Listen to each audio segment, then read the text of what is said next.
আমার কথা শুনবার জন্য আপনাদের স্বাগত জানাই। বাংলাদেশে আমরা এখন এক ধরনের অস্থিরতার মধ্যে আছি। একটা নতুন স্বপ্ন নিয়ে যাত্রা শুরু হয়েছিল অগাস্টে, কিন্তু একটা হোঁচট খাওয়ার মধ্যে আমরা। কিন্তু এই হোঁচট খাওয়া, এই যে সমস্যাগুলো আছে, সেগুলো করতে গিয়ে আমরা যেন ভুলে না যাই যে আমরা আসলে তার আগের 15 বছরে কত খারাপ ছিলাম। গুম, খুন, কথা বলবার স্বাধীনতা নেই, মানবাধিকার নেই, রাজনৈতিক অধিকার নেই, এমনকি লুটপাট যে হারে হয়েছে, দুর্নীতি, দেশের টাকা বাইরে চলে গেছে, ব্যাংকগুলো খালি পেয়ে গেছে, সেগুলো যেন আমরা ভুলে না যাই। এই যে সরকার, অন্তর্বর্তীকালীন সরকার দুর্নীতির চিত্র তুলে ধরবার জন্যে, অর্থনীতির চিত্র তুলে ধরবার জন্যে বা কী হয়েছিল সেটা বোঝার জন্য 15 বছরে একটা শ্বেতপত্র প্রণয়ন কমিটি করে দিয়েছিল অর্থনীতিবিদ ডক্টর দেবপ্রিয় ভট্টাচার্যের নেতৃত্বে। আমরা যদি ওই শ্বেতপত্রের দিকে তাকাই তাহলে বুঝতে পারবো, এবং এই কথাগুলো এর আগে নানাভাবে নানা মহল থেকে বলা হচ্ছে। বিগত সরকারের কর্তা ব্যক্তিরাও কেউ কেউ অনেক সময় মুখ ফসকে বলে ফেলেছেন।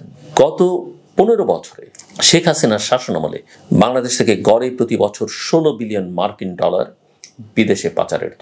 বিদেশে পাচার করা হয়েছে, শ্বেতপত্র কমিটির রিপোর্ট।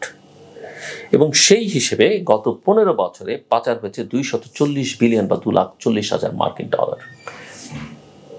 শেখ হাসিনা সরকারের এই শাসন আমলের দুর্নীতি, লুণ্ঠন এবং আর্থিক কারচুপির যে তথ্য, এটা আতঙ্কিত হবার মতো নিঃসন্দেহে। এখন তো সেরকম দুর্নীতির খবর টবর আমরা পাই না, আর মাত্র তো সরকার একটা অন্তর্বর্তীকালীন সরকার। কিন্তু ওই জিনিসটা যেন আমরা ভুলে না যাই। শেখ হাসিনা ক্ষমতাসীন থাকা অবস্থায় বিভিন্ন সময় বাংলাদেশের গণমাধ্যমে দেশ থেকে অর্থ পাচার হওয়ার বিষয়টি নিয়ে নানা খবর প্রচারিত হয়েছে, সেই মাত্রায় না হলেও হয়েছে।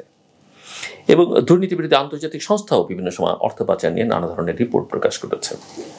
সো বাংলাদেশের গরিব মানুষের, নিরীহ মানুষের, সাধারণ মানুষের রক্ত ঝরানো, রক্ত পানি করা যে টাকা, সেই টাকা যেভাবে লুণ্ঠন করা হচ্ছে এবং যেভাবে বিদেশে পাচার করে দেওয়া হচ্ছে, সেটা দুঃখজনক না, সেটা ওর সঙ্গে সংশ্লিষ্ট সকলের কঠোর কঠোর শাস্তি বিধান করার জন্যে আমাদের দাবি তোলা উচিত আমি মনে করি, এবং সরকারের সেটা নিশ্চিত করা দরকার। একদিকে গুম খুনের বিচার, জুলাই আগস্ট হত্যাকাণ্ডের বিচার, আহতদের পাশে দাঁড়ানো, তাদের সুচিকিৎসার ব্যবস্থা করা, এবং এই দুর্নীতি লুণ্ঠনের বিরুদ্ধে সোচ্চার হওয়া এবং যারা অপরাধ করেছে তাদের কঠিন শাস্তি বিধান করা দরকার। অনেকেই সাহস করেনি এসবের বিরোধিতা করতে বা এসবের বিরুদ্ধে কথা বলতে। প্রফেসর মোহাম্মদ ইউনূস যেমনটা বলেন যে পতিত স্বৈরাচারী শাসনামলে ভয়ের রাজত্ব এতটাই ছিল যে বাংলাদেশের অর্থনীতি পর্যবেক্ষণকারী বহুপাক্ষিক সংস্থাগুলো এই লুণ্ঠনের ঘটনায় অনেকাংশে নীরব ছিল। বিদ্যুৎ খাতে লুটপাট হচ্ছে কি পরিমাণ চিন্তাই করা যায় না। বিদ্যুৎ উৎপাদনে বিগত সরকার আমলে 30 বিলিয়ন ডলার বিনিয়োগ করা হচ্ছে। এর মধ্যে যদি 10% অবৈধ লেনদেন ধরা হয়, এমন কোনো কাজ হয়নি যেখানে অবৈধ লেনদেন হয়নি, তাহলে পরিমাণ হবে কমপক্ষে 3 বিলিয়ন মার্কিন ডলার। সো শ্বেতপত্র প্রণয়নের বিষয়টিকে যুগান্তকারী বলছেন প্রফেসর মোহাম্মদ ইউনূস, অন্তর্বর্তীকালীন সরকারের প্রধান। এবং তিনি বলছেন আগামীতে এটি স্কুল, কলেজ, বিশ্ববিদ্যালয় পাঠ্যপুস্তকে অন্তর্ভুক্ত করে শিক্ষার্থীদের পড়ানো উচিত। আরেকটি বিষয় আলোচনার দাবি রাখে যে বিদ্যুৎ এবং জ্বালানির দ্রুত সরবরাহ বৃদ্ধি আইন, যেটা 2010, সেটা বাতিল করে রাষ্ট্রপতি মোহাম্মদ শাহাবুদ্দিনের সই করা একটা অধ্যাদেশ গেজেট আকারে প্রকাশ হয়েছে গত 28 নভেম্বর। অধ্যাদেশে বিতর্কিত আইনটি বাতিলের ঘোষণা দেওয়া হলো। এর আওতায় চলমান প্রকল্পগুলো কার্যক্রম চালু থাকবে বলে উল্লেখ করা হয়েছে। বৈধ বলে গণ্য করা হবে এই আইনের আওতায় করা সকল চুক্তিগুলোকেও। তবে অধ্যাদেশে বিদ্যুৎ এবং জ্বালানি খাতের বিতর্কিত বিশেষ আইনের অধীনে করা চুক্তিগুলো জনস্বার্থে পর্যালোচনা এবং এ সংক্রান্ত পদক্ষেপ নেওয়ার সুযোগ রয়েছে। অধ্যাদেশটি জারির পর থেকে বিতর্কিত এই বিশেষ আইনের আওতায় করা চুক্তি এবং প্রকল্পগুলোকে বৈধতা দেয়া এবং এর কার্যক্রম চালু রাখার বিষয়টি নিয়ে আপত্তি তুলছেন বিশেষজ্ঞরা, এবং সঙ্গত কারণেই আপত্তি। তারা বলছেন এই অধ্যাদেশ বিগত সরকারের দায়মুক্তি আইন বাতিলের ঘোষণা দেওয়া হয়েছে ঠিকই, কিন্তু এর আওতায় করা বিতর্কিত চুক্তি এবং প্রকল্পগুলোকে দায়মুক্তির বড় সুযোগ তৈরি করে দেওয়া হয়েছে। বৈধতা দেওয়া হয়েছে আইনটির আড়ালে সংগঠিত বিদ্যুৎ এবং জ্বালানি খাতের ব্যাপক দুর্নীতি এবং লুণ্ঠনকে। বিশেষ আইন বাতিলের ঘোষণা দিয়ে জারি করা অধ্যাদেশটি গেজেট আকারে প্রকাশ করেছে আইন বিচার এবং সংসদ বিষয়ক মন্ত্রণালয়ের লেজিসলেটিভ এবং সংসদ বিষয়ক বিভাগ। এই বিষয় নিয়ে এই যে প্রশ্ন জনমনে এগুলো নিয়ে উপদেষ্টা ফজল কবির খান বলছেন যে বিদেশি বিনিয়োগকারীদের বড় একটি চিন্তার বিষয় যে আমরা চুক্তিগুলো বাতিল করে ফেলবো কিনা। চুক্তিগুলো পর্যালোচনার বিষয়ে আমরা আদালত থেকে নির্দেশনা পেয়েছি, সেখানে যদি কোনো অনিয়ম হয়ে থাকে আমরা চুক্তি বাতিলের সিদ্ধান্ত নেব। এক্ষেত্রে আন্তর্জাতিক মানদণ্ড বজায় রেখে কাজ করবে সরকার। আরেকটি বিষয় খুবই উদ্বেগের, সেটা হচ্ছে আইন শৃঙ্খলা পরিস্থিতি। অর্থনীতির চালিকা শক্তি ব্যবসা বাণিজ্যকে রেখে যে দেশকে সামনে এগিয়ে নিয়ে যাওয়া যাবে, পেছনে রেখে দেশকে সামনে এগিয়ে নিয়ে যাওয়া যাবে, সেটা কিন্তু মনে করবার কোনো কারণ নেই।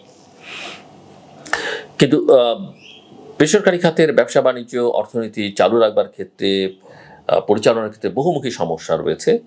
যতই দিন যাচ্ছে আমাদের ব্যবসা বাণিজ্যের সমস্যা বাড়ছে, এবং এক্ষেত্রে অন্তর্বর্তী সরকারের নীতি নির্ধারকদের কাছ থেকে বারবার আশ্বাস পাওয়া যাচ্ছে বটে, কিন্তু প্রয়োজনীয় সহায়তা মিলছে না। সবচেয়ে বড় সমস্যা এই মুহূর্তে আমাদের অর্থনীতির জন্য, ব্যবসা বাণিজ্যের জন্য, সেটা হচ্ছে আইন শৃঙ্খলা পরিস্থিতি। গ্যাস বিদ্যুতের সংকট, ঘুষ, দুর্নীতি, সুদের উচ্চ হার, ব্যবসা চালাতে আমলাতান্ত্রিক দীর্ঘসূত্রিতা, ব্যাংকের ঋণপত্র খোলা। সরকারে যারা আছেন বড় মাপে হয়তো দেখা যাচ্ছে না তাদেরকে দুর্নীতির সঙ্গে যুক্ত, কিন্তু পুরনো ব্যবস্থাটা যেহেতু আছে, সেই ব্যবস্থা ওই ঘুষ দুর্নীতি কিন্তু বন্ধ হয়েছে সেটা বলা যাবে না। আইন শৃঙ্খলা পরিস্থিতির উন্নতি হওয়া খুবই জরুরি। শিল্পাঞ্চলে প্রায় শ্রমিক বিক্ষোভ আমরা দেখতে পাচ্ছি, গার্মেন্টস সেক্টরে একটা অস্থিরতা আছে, অবরোধ এবং ভাঙচুরের ঘটনা ঘটছে। এতে সবচেয়ে বেশি ক্ষতিগ্রস্ত হচ্ছে আমাদের রপ্তানিমুখী শিল্প, বিশেষ করে গার্মেন্টস শিল্প, এবং তাদের অনেকেরই পণ্য সময় মতো রপ্তানি তারা করতে পারছে না। এবং আরেকটু উদ্বেগের জায়গা হচ্ছে যে ব্যক্তিগত শত্রুতা থেকে মামলা করবার একটা প্রবণতা আছে, এবং এটা ব্যবসায়ীদের কে কেন্দ্র করে হচ্ছে। ব্যাংকিং খাতে ব্যবসায়ীদের উদ্বেগ আছে, ব্যাংকগুলো খালি, অনেক ব্যাংক টাকা দিতে পারে না, গ্যাস বিদ্যুতের ঘাটতি থেকে শুরু করে আমলাতান্ত্রিক জটিলতা আছে।